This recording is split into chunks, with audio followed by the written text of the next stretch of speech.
You recently, or a few months ago, you started to say that cold exposure is healthy. And a lot of people in the health space don't actually think so because they think it's stressful. Can you say what makes you think it's healthy and try to convince them that it is? I had a lot of time to consider this, both in myself and in others, based on their experiences, based on the science, etc. So, my view before, you can actually hear it in the first Sarah Pugh interview that I did. But essentially, I thought that you have your mitochondria, right? And the less you use them, the less they have to work, the longer you'll live, the healthier you'll be. Because if you use them, you damage them, and then you have to replace them, and that's stress. That's energy inefficient.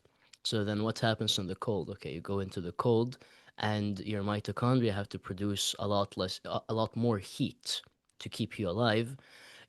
I thought your cortisol, your stress hormones also go up, and it's a very uncomfortable feeling. So with all this in mind, okay, well, it seems as though avoiding cold exposure would be healthy because this is a state where, well, you're putting a lot of strain on your body.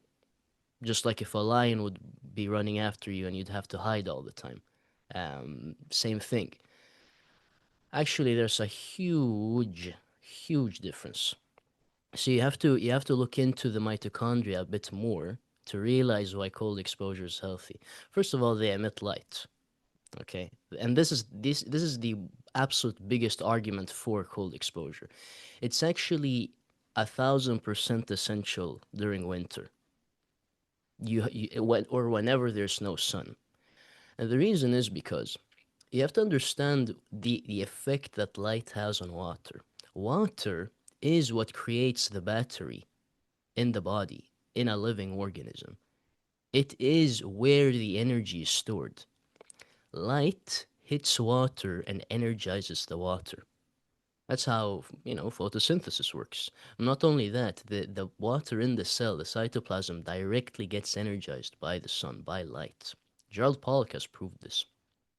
So, then we go back to the mitochondria now during winter. Imagine it's like 20th of December. It gets dark very early at higher latitudes. It's very cold outside, etc. You don't have any sunlight. But you do have your mitochondria. So then you do cold exposure. What happens? Well, around your mitochondria, you have a bunch of water. Now, if your mitochondria are going to create heat, what are they going to be releasing? Well, infrared, right? Well, how many percent of the sun spectrum is red and infrared? 42%. Actually, some sources say up to 50, more than 50%. That's the light that Gerald Pollack has found energizes water the most. That's the main form of water or light that Mhm. energizes the water. So then, okay, you don't have the sun. You can't sunbathe and get all the infrared. Well, can your mitochondria release it? Yes. If you do cold exposure, you'll get a lot of that.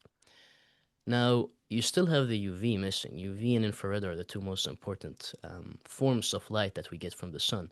Well, can you emit UV from your mitochondria if you do cold exposure? Yes. Yes, you can. And the reason this is very easily provable. So POMC is a gene that's, well, you can translate it through blue light. You get ACTH, you get CLIP, and that's why blue light gives you diabetes and isolation. But it's also the only gene that's translated by UV light. It has a bunch of things that you only get through UV light. One of these things is alpha MSH. Alpha MSH is responsible for tanning you, right? We know that when you do cold exposure, you increase alpha MSH drastically. And then think about it like this: why are the Inuit and the Sherpas dark when there's no sun in their environment? How can they be Yeah. dark? Wow, it's that's a because good point. it's because Wow, they're increasing alpha MSH in the cold. So all these that's people who cool. say that these Arctic people really like to be warm, if they were warm, they wouldn't be dark. It's impossible. You need the cold to produce alpha MSH, and they don't have enough sun. They don't have enough UV, even if the snow is reflecting it to become that dark. It's Hmm. impossible. I mean, Swedish people, people in the north, in Norway, Finland, Sweden, they have more sun than in the Arctic regions, yet they're pale. So it must Hmm. be something relating to the cold. So that's just one thing.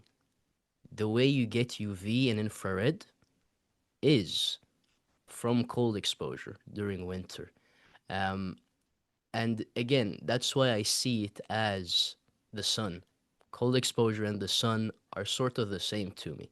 Two sides of the same coin. Exactly, two sides of the same coin. And that you get, so if you do, if you go to Central America and you do an ice bath and then you get into the sun, holy man, that's the greatest feeling ever. I got Yeah. to do that a few times. But in any case, it just has to be equatorial sun. You do it at noon. But where was I? So then you have to look at the inner mitochondrial membrane, and you have to know that we have complexes. We have complex 1, complex 2, complex 3, complex 4, and then we have ATP synthase. So these complexes, they funnel electrons through to pump protons into the, well, what would it be? Uh, Outer, yeah, well, I guess outer, inner, no, it would be the outer membrane space to increase the gradient, the proton gradient in the mitochondria, so that we can create energy, because all of that flows like, you know, when you have a dam, right? Um, when you have an electric turbine and then you have, let's say, a current, a very strong Hmm. current. Um, that when you make a gradient, this gradient is being emptied or bleeded through the ATP synthase, and that's why it's spinning so fast. Those protons are wanting to go from a higher concentration area to a lower concentration area. So the way this works is through basically electricity. You have like an electric chain, or wire going through these complexes from complex 1 to complex 4 or complex 2 to complex 4. In any case, the if you go 1 angstrom closer between any of these complexes, the electron tunneling efficiency goes up by tenfold, which is, an exponential increase. Cold exposure brings these complexes together. So I see. if you're doing cold exposure and your mitochondria are, let's say, working more, uh, they're also becoming way more efficient because these complexes are coming closer together. There's also another reason, I think. There's the complexes, and yes, there's the uncoupling as well. So when you uncouple, basically, instead of the protons going through the ATP synthase, they just go right through the inner mitochondrial membrane out to the inner membrane space. So not the matrix, but the space between the inner membrane and the outer membrane. They just go straight through, and that creates heat. And I believe that decreases um, free radical formation as well. And so then you're doing less damage to well, your mitochondrial machinery in general. You're burning off fat also without creating ATP necessarily. You're just creating heat, and that makes you produce less free radicals. So because of all those reasons, um, cold exposure is definitely healthy. Oh, and also, a semiconductor works better when it's cold. So electron flow in the body in general is better when you're colder. Hmm. That's why your brain works so much better when it's cold, and when it's hot, you can't think. You get into a hot bath. You might have tried this. You get into a hot bath and you try to meditate, and it's impossible almost. At least it's much harder for me. But you put me in the cold, and my brain works really well. I've had this weird experience in the mountains when I got really, really cold because I had no hat. Because I went to the mountains and I was like, I'm not gonna bring a hat. I have a hat on my head that grows from my head, and my head just freezed completely. And I thought to myself, if cold increases the function of mitochondria and my brain and the head is locally cold, maybe I can have more lucid dreams. And when I was there, I had more lucid dreams. Maybe it could have coincided. Yeah, you want to know something? I actually said this in a community call yesterday. It is absolutely life changing. Every time I have a call, a member tells me, Jones, what you told me fixed my issue. And I get incredibly happy hearing that. My members join, and after a few weeks, they're completely transformed by the community. buy all the resources there.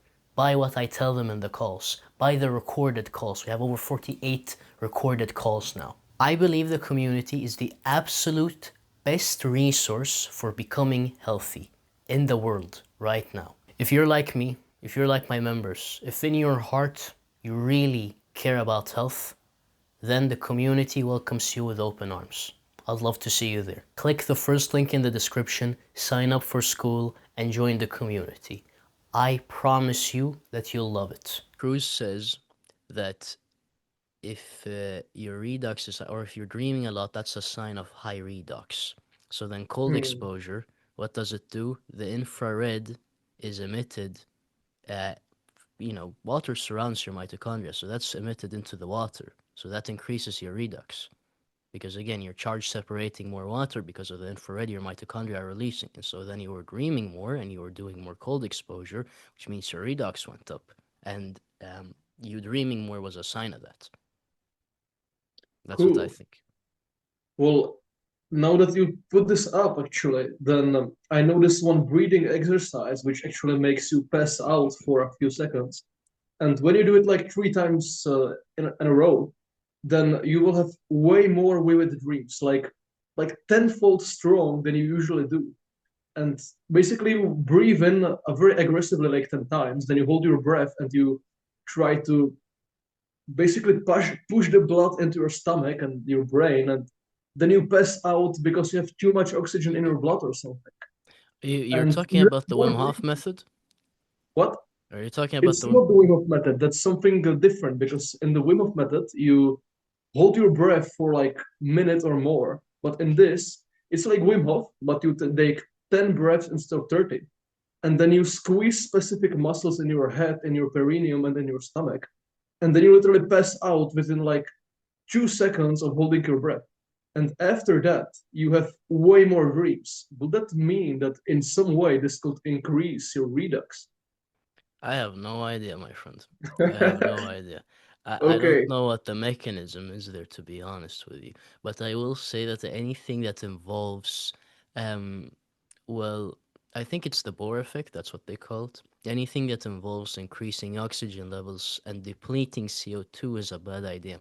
Because the way I understand it is that you want to have high CO2 levels and you want to breathe as little as possible. But that's for another day, I guess. Okay. So there's this new question about cold. There are two phenomena that a lot of people notice over the, I don't know, world's existence. And one of them is that when you go into the cold, often you like get sick, like you get a cold or get a flu. And it sounds like a mythology because I did a lot of cold exposure myself, and people say, "Hey, you are going to get sick from going to the cold," and I was like, "No, that's not true. Come on." But then, after a long time, after not doing cold exposure, I went outside like shirtless, and next day I just randomly got sick. But at the same time, when there's ton of anecdotal experience over years and decades of people getting sick from getting cold, at the very same time, there's this phenomenon when someone actually gets sick, like gets a fever or something, and he does a lot of deliberate cold exposure, like cold showers, then the fever goes away. So it at the same time, sometimes it causes detox, and sometimes it makes it go away very fast. Do you know something about why this phenomena happens? Ah, not necessarily, no. Mhm. I don't know. I'd say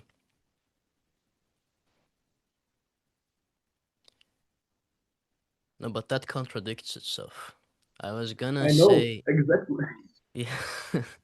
It's two opposite things. I I was get gonna no yeah, clue. well, I was gonna say that the immune system you have to use more energy to create heat for a while, and so your immune system is less active.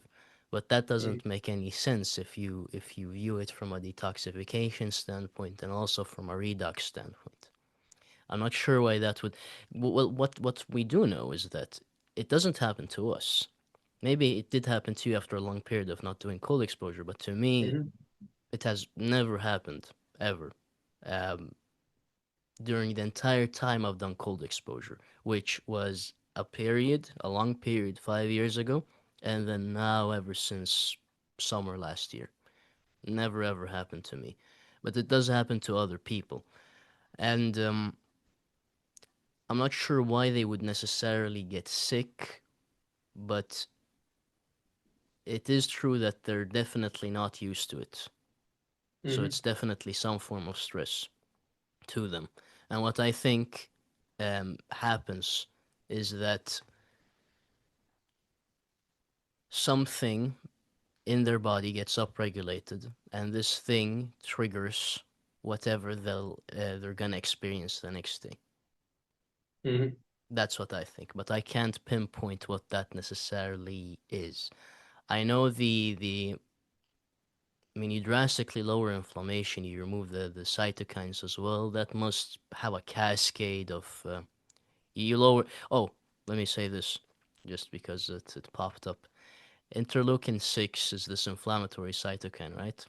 It goes down when leptin goes up, and so when you do cold exposure, your leptin levels go up acutely, and interleukin 6 levels go down drastically, and that is why you get sleepy sometimes when you do cold exposure. It's because of Mm-hmm. interleukin 6. Cool, right? But in any case, and that's why you can do it before bed if you want to, and you'll still sleep like a baby. I've even tried this. But if you do it in the morning, you'll get energized. It's just in relation to the circadian rhythm and where your cortisol levels are. Okay, so this is going to be kind of a funny question. Like, when we consider all of the benefits of cold exposure on our organism and the mitochondria, will it have the same benefit if we drank something ice cold? Yes, of course. Cool. Cruz even puts that in the that's part of the cold thermogenesis protocol. Wow, Yeah, that's cool. I didn't know that you hadn't read it. But No, I haven't. Uh, yeah, it's very interesting because there's face. He says that you should immerse your face first and train the dive Mhm, reflex first, the mammalian dive reflex before even doing cold exposure. And then he says, yeah, get up to do again 10 to 12 degrees Celsius or 50 to 55, approximately the same range. Um, and there are a bunch of other steps, but one of the steps is that before doing cold exposure, you should drink. I believe it's six, so probably something like half a liter or more of cold that's water. cool. Because then your body obviously, like you don't, if I splash water on someone's back, cold water on someone's back, of course they're gonna feel it and go, ooh. But if you drink it, you have to remember your body will warm that up to body temperature. So it's gonna create heat. It's gonna create heat to warm that water up, or the water's at least gonna rob your tissues of heat, and so they're gonna need to create heat if you want to see it that way. Mhm, But you don't feel it as much because obviously it's your innards. They can easily handle that, and you're more sensitive to temperature changes on the at the skin because that's what connects you to the outside, not necessarily your digestive tract, although it does as well. Um, so yes, you're completely correct. If you want to maximize the cold exposure, you drink half a liter of water, and then you do the cold exposure, because then you'll mhm. be again jump starting the process, sort of. Well, as long as we are still discussing the mitochondria, what are your thoughts on methylene blue? Ah, I don't see when I'm very sure of something, I like to speak about it. But with methylene blue, I must admit I haven't done enough research, but I do know a few things. I believe, again, there are probably, this is probably more nuanced than what I'm about to say. But what I know about methylene blue is that it binds to melanin. So if you have shitty melanin levels, you have to avoid methylene blue like the plague. And that's why Cruz is very careful about recommending it. If Mhm, he probably, most likely, if he knows that someone would benefit from it, first of all, and second, he knows that they're in the sun a lot and they have a tan and they don't have a shortage of melanin, he might recommend a certain dose of it depending on what you're dealing with. If you have some kind of mitochondrial disease that might benefit from some methylene blue, sure. When I've read people's experiences, they always say that they feel a lot better, and that's because taking it because it just supports mitochondrial function. It just donates more electrons. Problem is, it binds to melanin, so if you're not careful, um, you might mess yourself up. That's what I think. Mhm. So, I have done a lot of research and you have traveled quite of the world. And when I ask my followers, what is the most interesting question I should also ask you? It will be, what countries would you consider moving to? I've researched this since April 2024. During the summer of 2024, I even released a video about what the healthiest countries are. But Mhm. my analysis hasn't stopped there. I've continued to analyze and analyze and analyze. So I think I have never spoken to anyone who has considered as many things as me when thinking about countries. Me neither. You are the top guy. Well, thank you, my friend.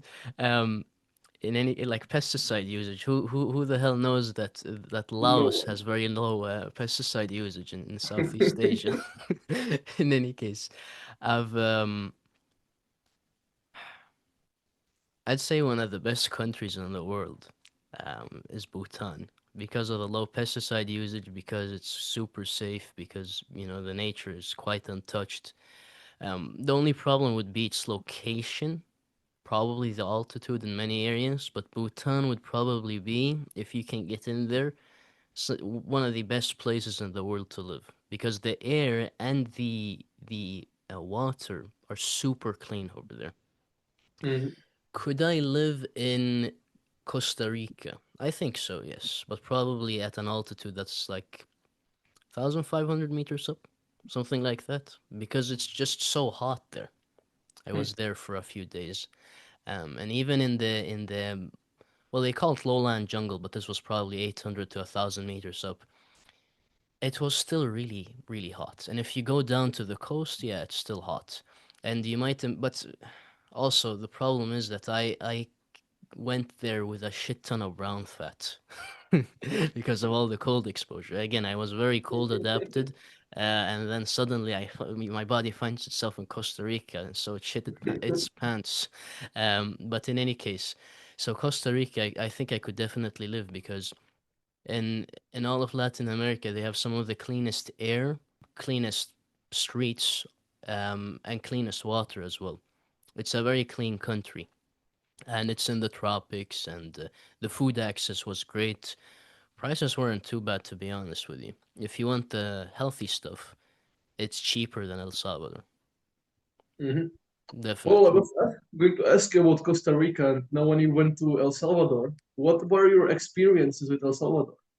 Oh yeah. Well, again, for Costa Rica, that was basically it, and also the nature was insane, very very beautiful. Some of the most I was probably in one of the most beautiful places on the planet. At least that's how some Mm. people over there described it as well. And they had traveled way more than me, so.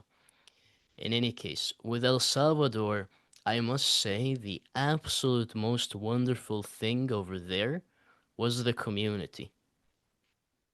Definitely. That's what Costa Rica's lacking.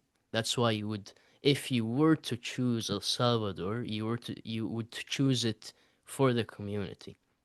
There are so many um, well, they call themselves mitos. I call them followers of Dr. Jack Cruz over Mm. there. And so I instantly made probably 10, 12 friends over the course of a few Mm. days. That's Everyone cool. goes down at the beach at sunrise, and they all understand all this stuff. No one's gonna turn on a light or use their phone near you. They're all gonna be very, very careful about that. They all want to That's use awesome. Ethernet. They have daylight. Many of them had daylight computers actually, so the screen doesn't Awesome. even emit any light because it's e-ink. Um, they all eat really well, or actually, that's probably the area where some people ha- they give themselves a little bit of leeway, but many people eat very well. And yeah, they're all in the sun. Of course, no one uses sunscreen, and they all, we all understand each other. It's just wonderful. You just got a group of wonderful high dopamine people who wear very little clothes. That's awesome. Completely Yes. awesome. So that's that, and then for food access, you can get pretty high quality ground beef, also meat, but it's gonna be frozen. And fish you can get fresh from the fishermen, but not every day. Costa Rica, from what I understand, that's easier. Um, and then there's a lot of frozen fish as well. You can get that as well, and it's pretty good quality. I mean, tasted nice. A lot of fruit. Like wherever you go on the streets, you have a bunch of mango trees. So yeah, you'll get fruit all year round. Avocados, they grow there. Like there are avocado trees there. I never imagined that I'd see an avocado tree, but yeah, I saw several. Um, so yeah, you never have to buy fruit if you want fruit. And then there are people at the Bitcoin market that sell raw milk, raw butter, raw cream, etc. So you can Damn. get that, but the Bitcoin market is, I believe it's every 2 weeks, either on, was it Saturday or Sunday? I think it's Sunday. So every 2 weeks on Sunday. And so it's a little bit difficult. Then my friend, he knows a farmer, and so he gets raw milk intermittently. So Mm. you can get to know a farmer who has cows, because again, you go a little bit farther away from the more popular areas, and you see cows on the street, just walking around, just like in Georgia. Um, yeah. So people have animals, and so you can just ask them, "Could I get some milk?" And they'll probably say yes. Also, I have to say, the people there are very nice. Nicest people I've ever met. They're all like in Sweden, our culture, you'd be going against the norm if you say hello to people on the street, you smile and say good morning or whatever.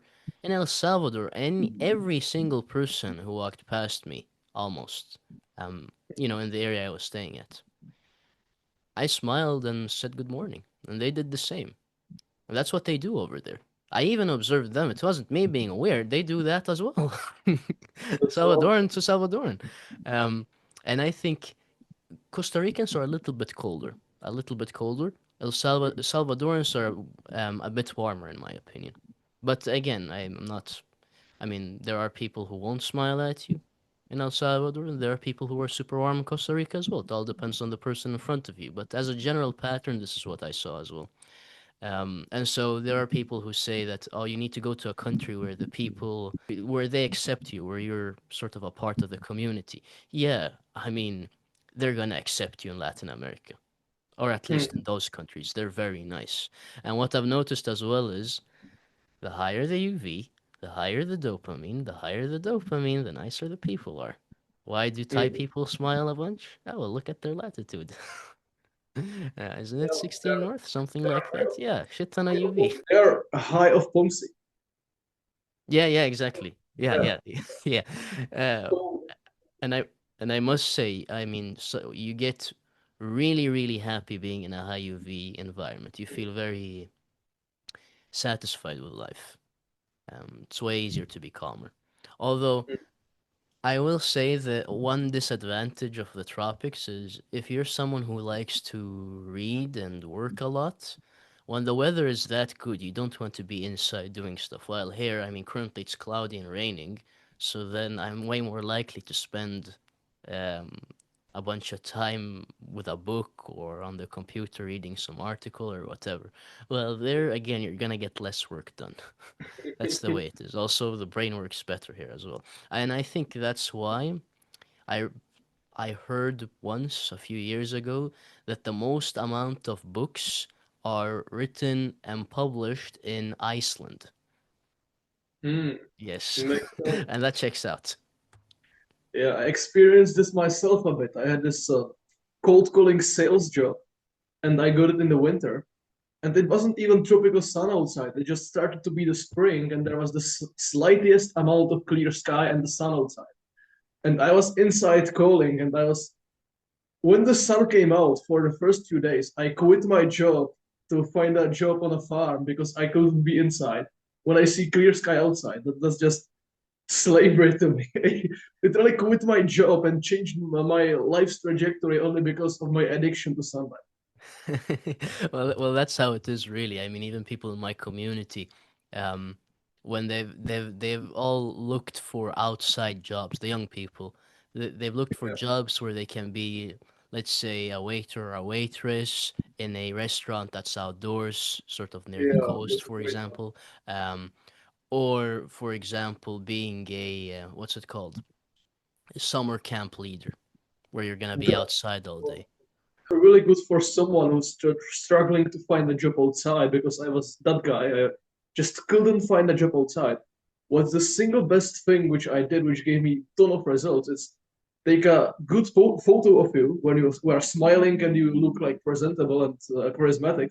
Then you join every single local farmer group on Facebook, and you write like hey, I'm this old. Like the younger you are, the better the people will think you will be because like wow, you are so young and you are so experienced and you look for a farm like cool. So you take a photo of yourself, which is like you are really charismatic and smiling and all that. You write an introduction to yourself that like you look for a job on a farm where you can live and whatever, and you post it to every single Facebook group in your country.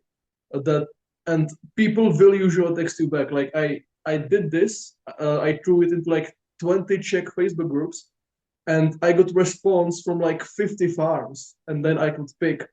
And if you don't like some farm, then you can just hop on another one. Like it's such an easy way to find a job outside.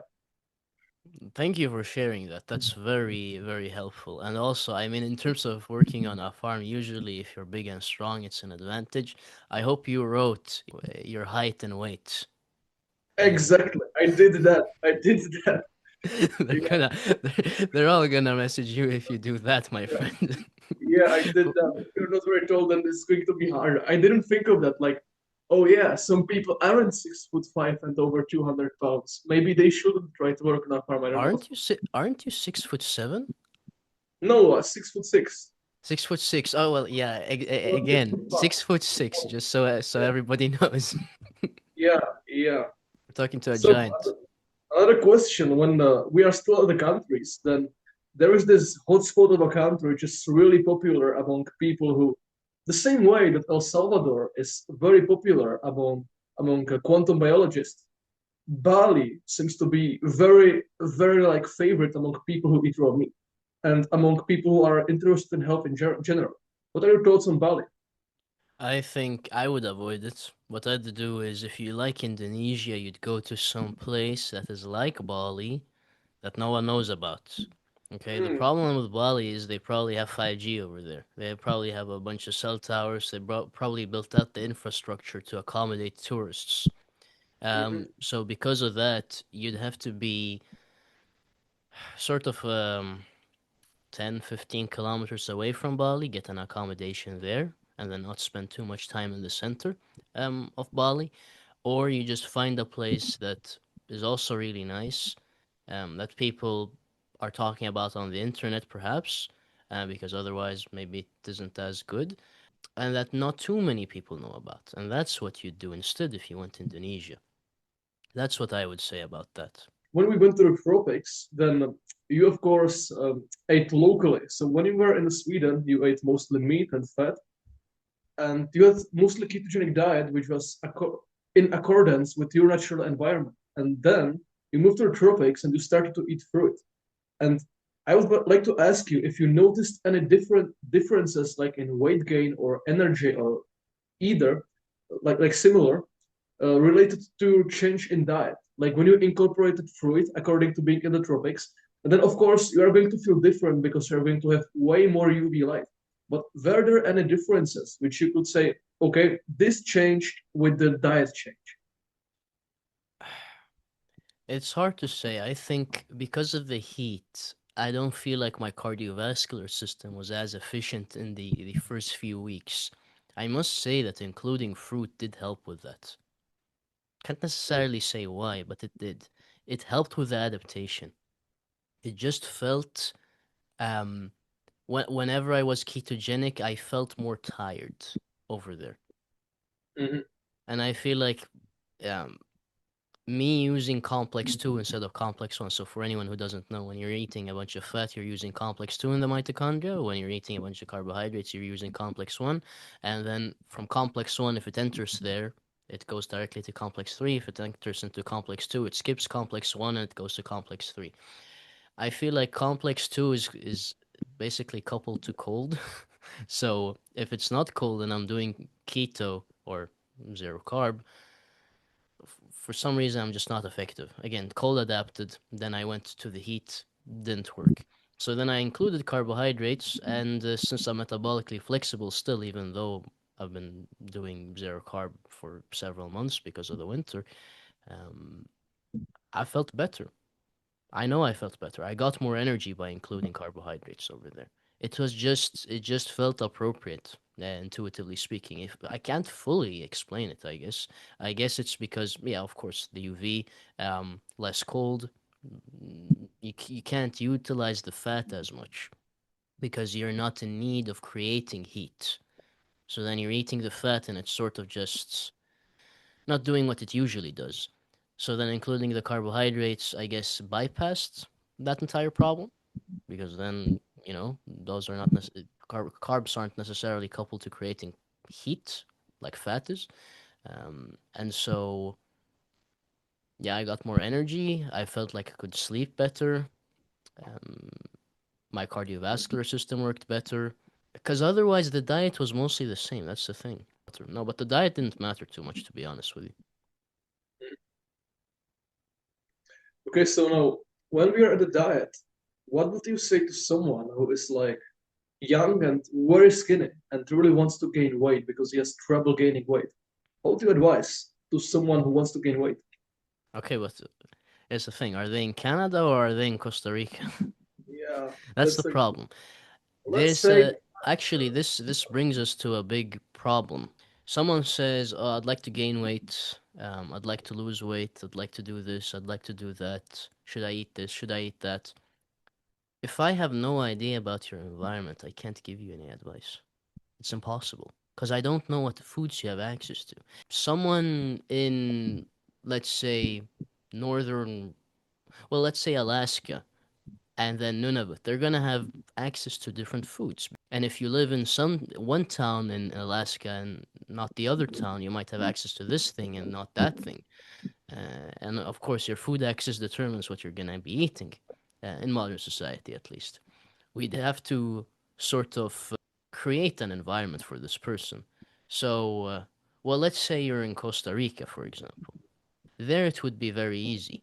Of course, get a bunch of sun, do everything correctly, make sure your signaling is on point, make sure it's dark after sunset, make sure you see the sunrise, make sure you're outside most of the day.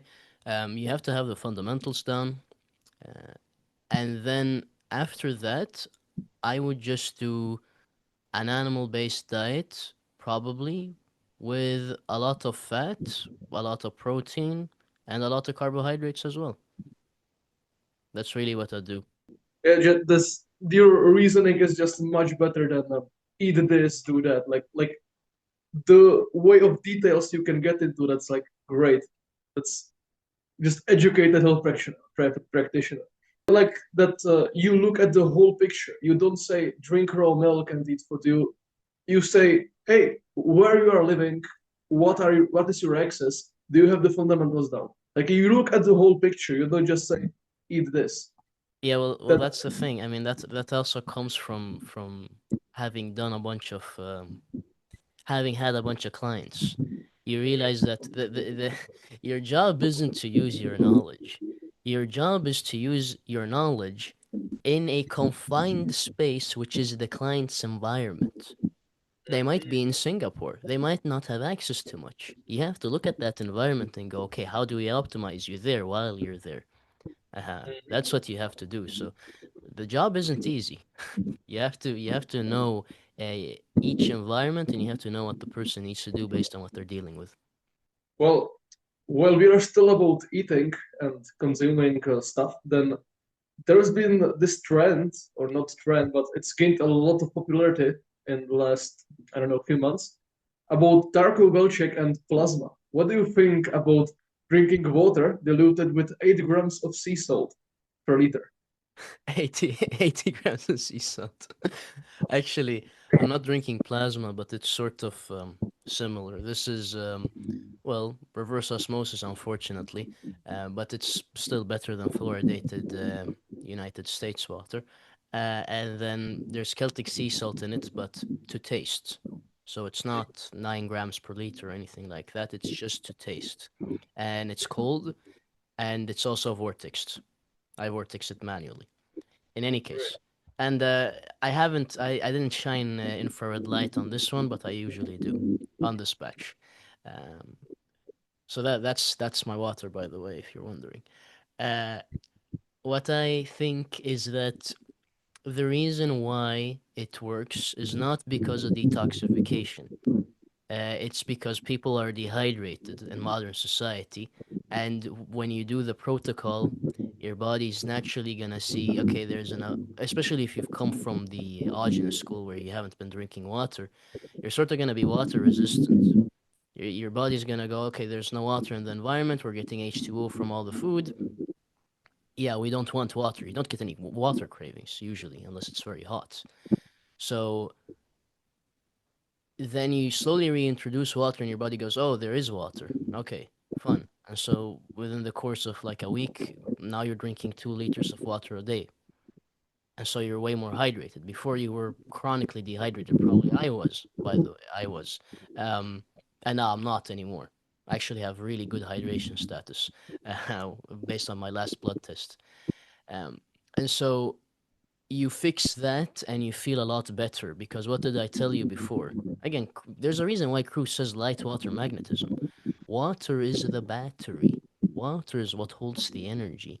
If you don't have water, all the light in your environment isn't going to interact with you as well. You're not going to be able to store the light. The the sunlight you get will not be as effective as when you're hydrated.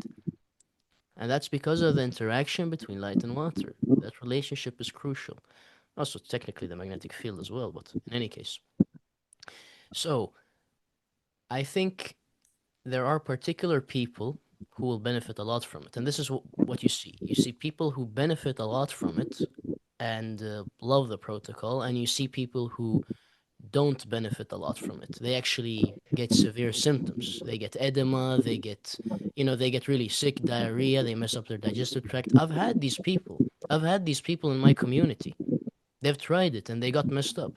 I've had other people who, in my community as well, who, they do it and they've been doing it for a long time and it helps them. It helps them a lot. And I think the reason is because people's requirements differ. Some people might need less water. Some people might need more water. The protocol says 3 to 4 liters. Iri, do you think me and you need the same amount of water based on our body sizes? No, exactly. But Darka's gonna say, and in the protocol, 3 to 4 liters, right? So then that's a cookie cutter recommendation that's not gonna work for everybody. Same thing with the salt. Do you think, based on our environments, well, we do have a similar environment. We're both you're in Central Europe, I'm in Northern Europe. Um, but let's say guy in Costa Rica and then me. Are we gonna have the same sodium requirements, for example? No, not at all. So then, based on that, he's saying 9 grams per liter, if I'm not mistaken, but it's a set amount. That will not work for everyone. It will work for some, but it will not work for everyone because everyone needs a certain concentration and a certain amount of that concentration. Now, what determines that? The body does. Body knows how much it wants in terms of water, as long as you're not water resistant, um, and as long as your overall environment isn't really really bad, and it knows the amount of sodium that it wants because if you're drinking, let's say, ocean water, yeah, I mean you're gonna spit it up. You're gonna probably vomit it as well. I mean the concentration isn't good. But if you let's say dilute it by half, it's still gonna be really bad. Not as bad, but then you continue diluting it, and you're gonna reach the point where it's optimal, where you feel like this isn't salty and this isn't dead. This isn't, reverse osmosis water, distilled water with nothing in it whatsoever. It's got a concentration that I really, really like. Um, and that's not going to dehydrate you. And that's going to not leave you needing to drink 2 liters, like in one sitting or something. And that's what I've got right here. And how do I do it? Oh, I have this jar, pinch, pinch, pinch, put it in my mouth, and I keep it there for a while. And I see, okay, what's the salt concentration? Okay, yes, this is optimal. And then I just drink. And if it's too much, I fill it with more water, I dilute it. If it's too little, I add another pinch. Mm, So that's my take on it. I think the idea is great, but you have to realize that since each person has a different body and a different environment, technically, even if you're living in the same house, I mean, just moving around in the house in a different manner, it means you have a different environment to that other person. So everyone truly has a unique environment.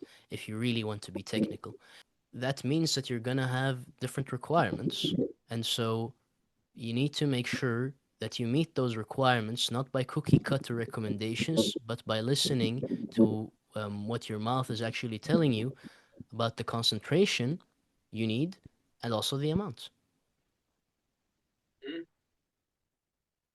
Okay, so this is going to be an interesting one, which I don't think anyone has ever asked anyone before. But you have long hair, and it's known that hair is the extension of your nervous system, and that there are rumors around that makes you more intuitive and all. And you cut them. And I want to ask you, have you noticed a difference from having long hair to short hair or shorter hair? I think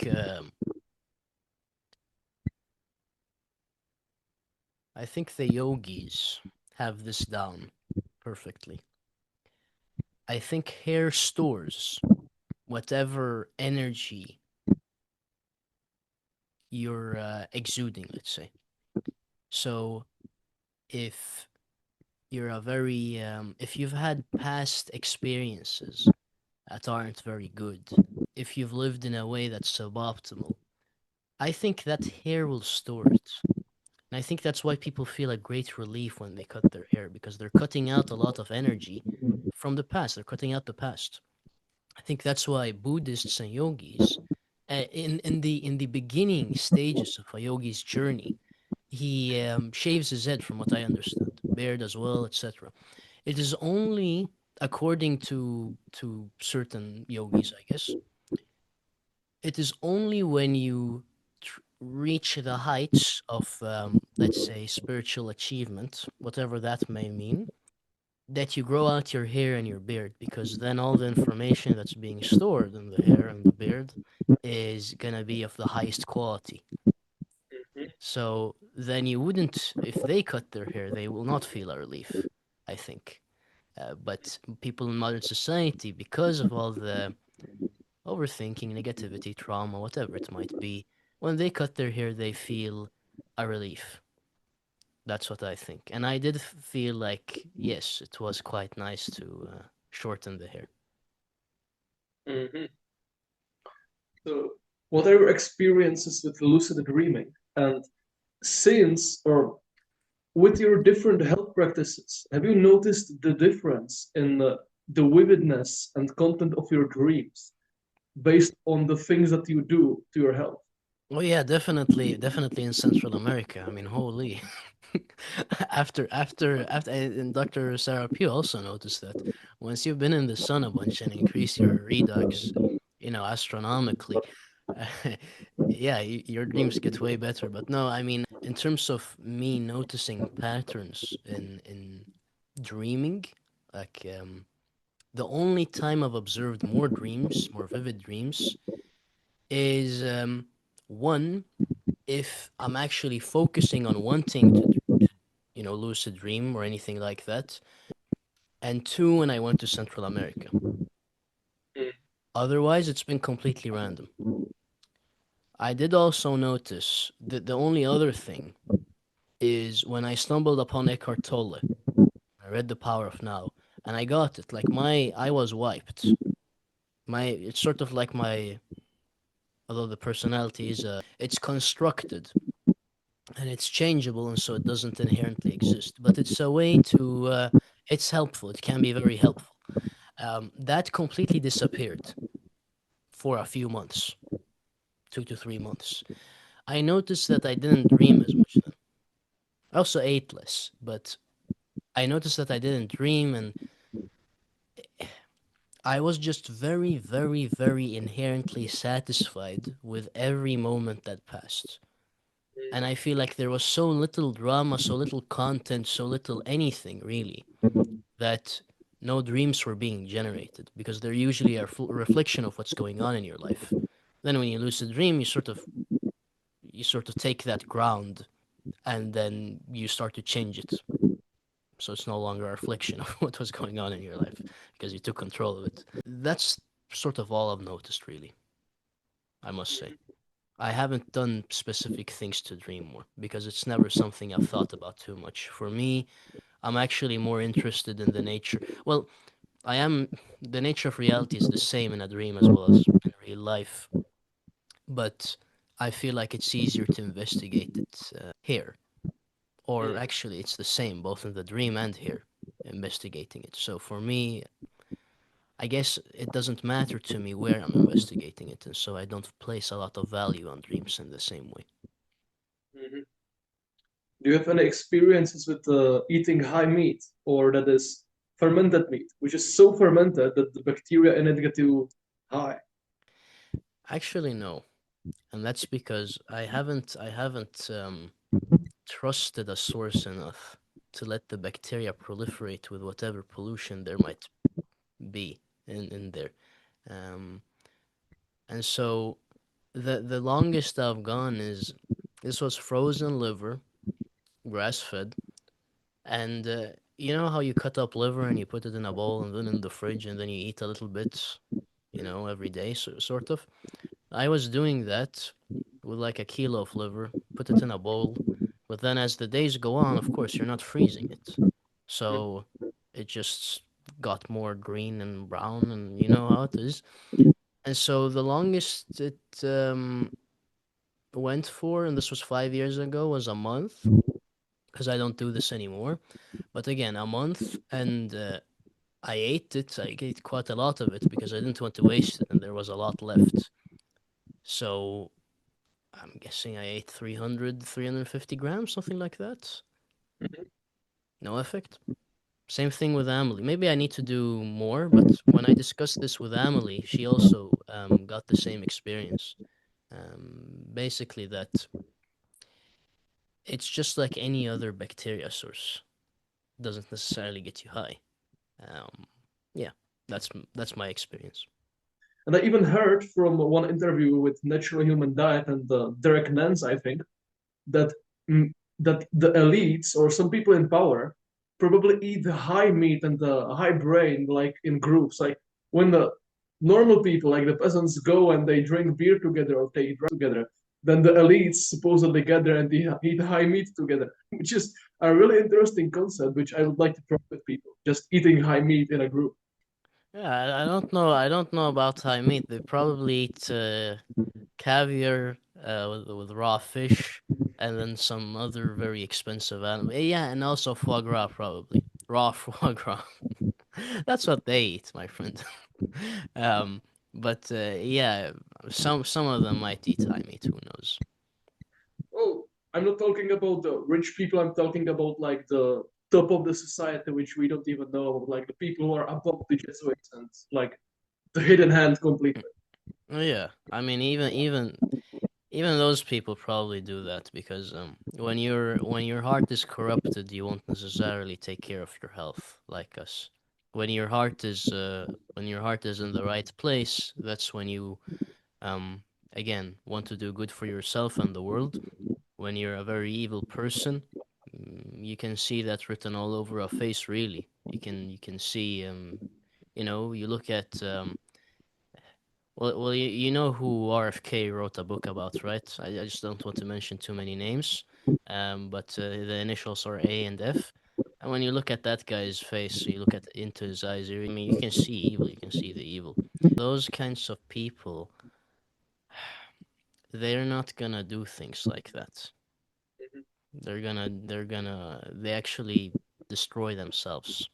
Other question is, what are your thoughts on psychedelics? And I know that you know about the studies which show that psychedelics help veterans like recover from trauma and depression, and that Andrew Huberman did a lot about it. But I'm not asking about the studies and if it's usable to use psychedelics to heal some mental issues, because it is, and we know that according to like science and research. But I'm asking about your own personal like opinion, and if you want to share experience with like if you have any. So here's the thing. I have never consumed alcohol. I have never taken any drugs. I have never smoked anything except for two hits of a vape when I was 13, I think, in total. Fortunately, um, I am, one of those kids that are very, very, very clean in that sense. Never went to any party, and when I did go to a place where they did drink alcohol, it was a smaller gathering, and I left early because I value my sleep. So, I've never had any experiences with psychedelics. Am I opposed to them? I don't think so, no. I'm not recommending that anyone takes them. Here's what I'd say. You have to highly respect that thing, okay? Hopefully it's of natural origin. Shouldn't be of unnatural origin. Has to be of natural origin. That thing is a teacher. That thing is not to be played with. People in modern society take it because they want the high, they want some kind of experience. That's not why you take it. That's disrespectful. You won't get anything out of it. You have to fix your life. You have to fix all the health pillars. You have to be, a virtuous human being. You have to be disciplined. You have to have a good light environment. Your diet needs to be clean. You don't cheat left and right. You don't do anything like that. You avoid the most sources of pollution, and most importantly, you must have had a meditation practice for, in my opinion, at least a year. A genuine meditation practice. You have to have gotten you know, levels where you can keep track of your breath for at least 10 minutes without losing, without thinking, without losing track of the breath. If someone wants a resource, The Mind Illuminated by Kuladasa is the book. You'd read that, you'd get to sort of stage 4 or 5.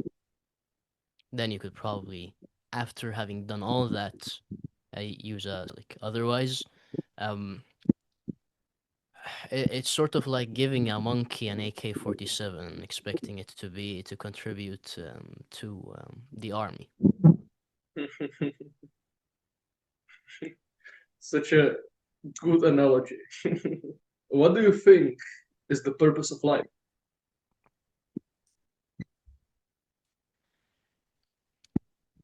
Someone must have invented the concept of purpose, right?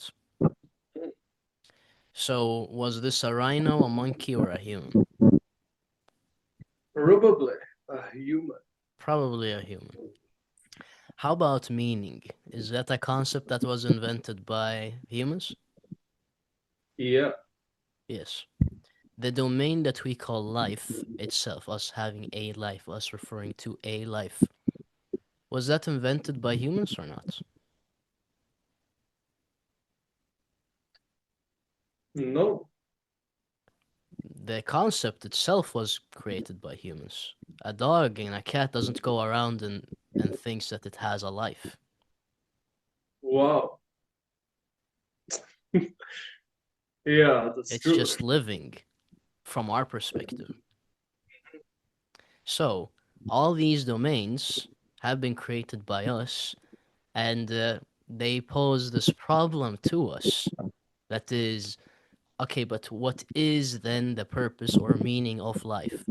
We'll remove these three mental inventions and then remove past, future, remove time, remove self, and observe the nature of reality, and then you might get the answer. Mhm.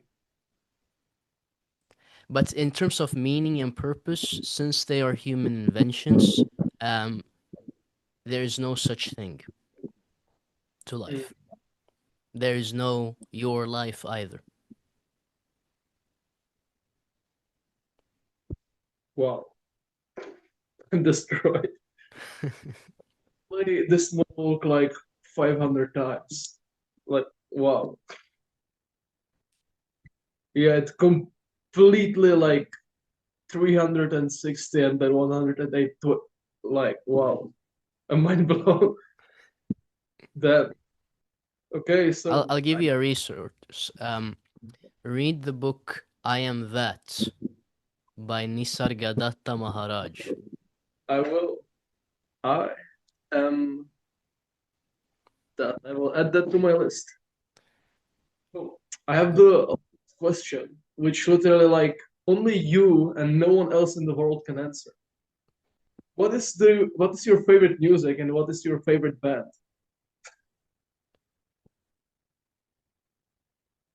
I have no favorite music.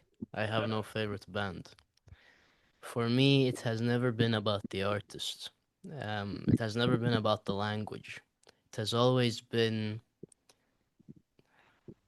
the way I perceive each particular song, each particular piece of music. And that's why if you look through my playlist, I don't think you'll see the same artist twice. Mhm. Usually, if I like an artist, I only like one song from them. That's it. Move on to the next artist. I listen to music very rarely. You know how I said that you have to respect the teacher that you're gonna take, that people in modern society usually take just to get a high and to see stuff? I have quite a lot of respect for the music, and it's almost to a point where it's the way I find stuff that sort of directly has an influence on my heart. Like physically, I can feel it. And so sharing that with someone else, it's kind of like private. But I can share a song that's easy for me to share because it doesn't have. It's not really one of those songs. It's not my secret weapon, but it is one of the most virtuous songs I've heard. It's the complete opposite of modern music. It's actually if modern music is satanic, this is heavenly music. This is godly music. The song is "No Hard Feelings" by the Avett Brothers. That's one of them. Another one that's very beautiful, actually, is. Do you perhaps know the movie Spirited Away? Yes, I do. Have you heard the ending song? Maybe. That I that don't remember it particularly. that's another one. That's another one. And then I'm gonna say one that I'm hesitant to share, but why not? I don't know. It's a song from Kimi no Nawa. So Your Name, if you've heard of the movie, probably the best movie I've ever watched. Um, Watched it a long time ago, by the way. I also had a sprained neck, and it was around New Year's Eve. But again, this was many years ago. This was prior. This was probably 2018. In any Mhm. case, there's a song from that movie that's probably the best, one of the best songs I've ever heard. That Mhm. I am very careful about listening to that. Also, a pattern I've noticed is that Japanese music is way better than anything I've ever heard. The reason is because of the DHA, I think. They're just so good at anything they create. And I have, a lot of respect for that population in general and what they produce.